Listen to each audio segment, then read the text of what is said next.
చేసిన నా folk dance నేను ఎప్పుడు మర్చిపోను. నాకు ఏ సాంగ్ వచ్చినా నేను కంపల్సరీ ఫోక్ సాంగ్స్ చేస్తూనే ఉంటాను.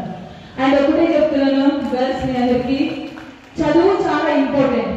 ఇది మాత్రం చెప్తాను, చదువు ఇంపార్టెంట్. చదువుతో పాటు నువ్వు నీకంటూ ఏ గోల్ ఉందో ఆ గోల్ని మైండ్లో పెట్టుకొని కంపల్సరీ కష్టపడింది మీరు రీచ్ అవుతారు. ఒకటే మనము చేయాల్సింది ఏంటనేది మనకి ఇక్కడ ఉంటే ఎవరు ఏమన్నా పట్టించుకోకుండా నేను ఇది సాధించగలుగుతాను అన్నప్పుడు 100% సాధించాలి. ఒకటే, లేడీస్ అంటే ఇంట్లో కూర్చొని వంట అనడం కాదు, ఆడపిల్లలాగా ఏదంటే అది సాధిస్తారని చూపించాలి అంతే. ఇది ఒకటే చెప్తున్నాను. నాకు ఒకటే